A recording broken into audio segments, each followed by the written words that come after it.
It's interesting. I read the work of Dr. Martin Seligman, who's an eminent social psychologist, and he believes that we shouldn't be called Homo sapiens. He believes that we should be called Homo prospectus, which is to say, the only sentient being that can live in the future.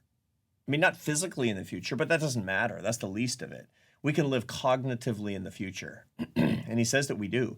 He says that the average person spends 30 to 50% of her or his time thinking about the future. And I bet that if we actually got the truth serum into a lot of the go-getters that are taking this class, there's more like 80%.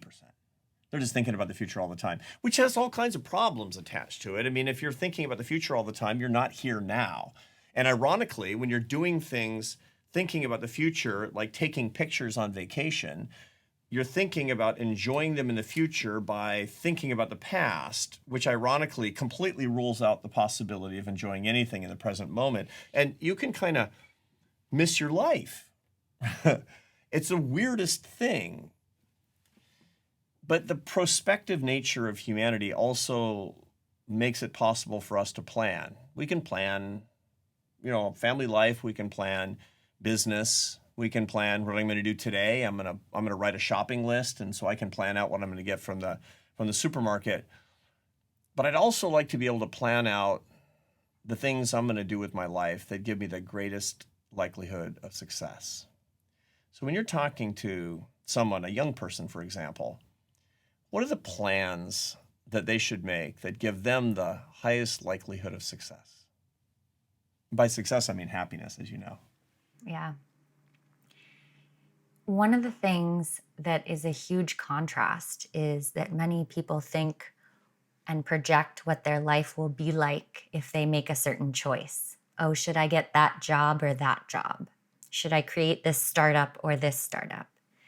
And one of the things that's actually more powerful is a reflective process.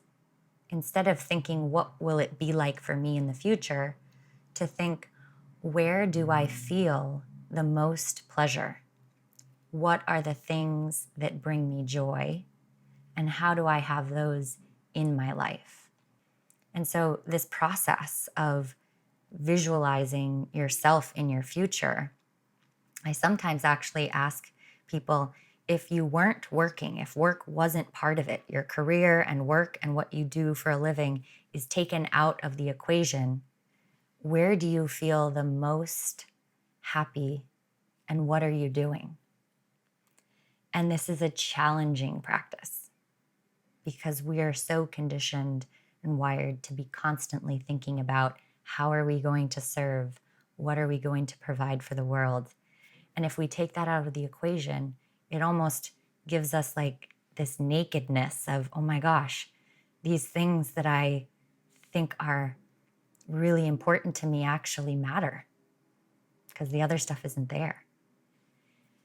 And those places are the priority for that process. And it's in the moment with yourself. But most people in modern society, they have a lot of choice. And you've been in all of our conversations, you've been giving a very empowering message. What's really important about the way that you see the world and the way that you counsel people is that you tell people they have a lot more control than they thought they did.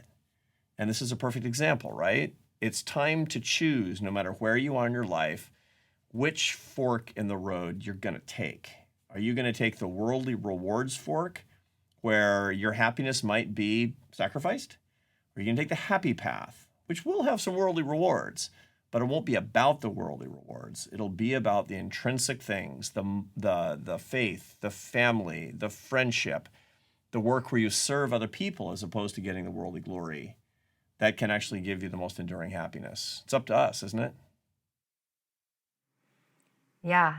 And one of the things that comes to mind is a little bit of this fear. What will happen to me if I choose the other path?